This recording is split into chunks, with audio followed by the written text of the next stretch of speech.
राधे राधे महाराज जी। महाराज जी, आप कह रहे हैं कि मोक्ष और आत्मज्ञान में क्या अंतर है महाराज जी? आत्मज्ञानी को ही मोक्ष प्राप्त होता है। आत्मज्ञानी को ही मोक्ष प्राप्त होता है। समझ रहे हैं? आत्मज्ञान का मतलब क्या है जानते हो?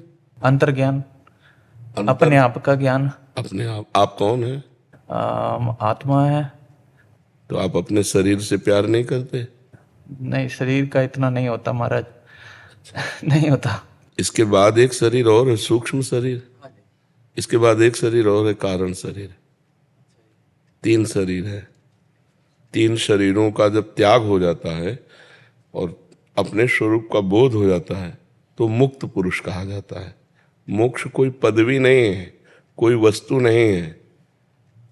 हम इसे पकड़े हैं, छोड़ दिया। इसने कभी हमें नहीं पकड़ा। जड़ शरीर ने आपको कभी नहीं पकड़ा, आपने जड़ शरीर को पकड़ा। मैं स्वस्थ हूं, मैं अस्वस्थ हूं, आप पकड़ रहे हैं ना। मेरा मन, आप पकड़ रहे हैं, मन ने आपको नहीं पकड़ा, आपने मन को पकड़ा। ये जो मेरे द्वारा पकड़ हो गई, स्थूल शरीर, सूक्ष्म शरीर, कारण शरीर की, इसी का नाम बंधन है। और इससे हम अलग होकर के अपने स्वरूप का बोध हो गया, केवल जानकारी नहीं। जैसे हलवा की जानकारी हो जाने मात्र से ना हम स्वस्थ होंगे, न पुष्ट होंगे, न तृप्त होंगे। हलवा बना के खाना होगा।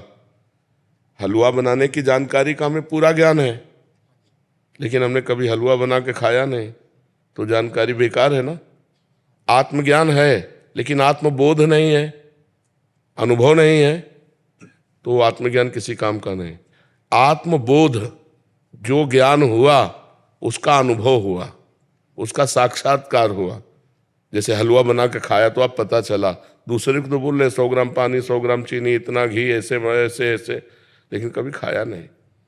तो आत्मज्ञान शास्त्रों में वर्णन है, हम उसको सीख करके बोल सकते हैं, लेकिन अनुभव नहीं हुआ तो नायम आत्मा प्रवचनेन न लभ्या।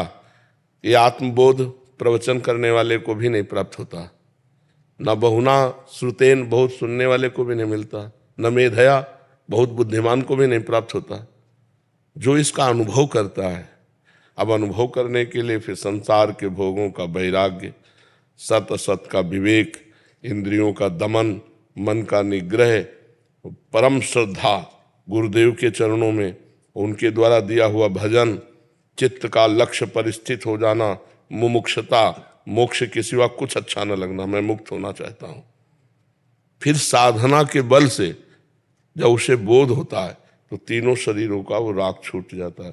हमने पकड़ रखा है, हमने छोड़ दिया। बस इसी को मोक्ष कहते हैं, इसका राग छूट जाना। और कोई वस्तु या सिद्धि नहीं है। सही पूछो तो बंधन था ही नहीं, हमने पकड़ा था, हमें किसी ने नहीं पकड़ा। जो जो हम छोड़ते जा रहे हैं उससे मोक्ष को प्राप्त होते जा रहे हैं। जितना अभी पकड़े उतना हम बंधन को है। सब छोड़ दो, मुक्त हो गए। समझ रहे ना?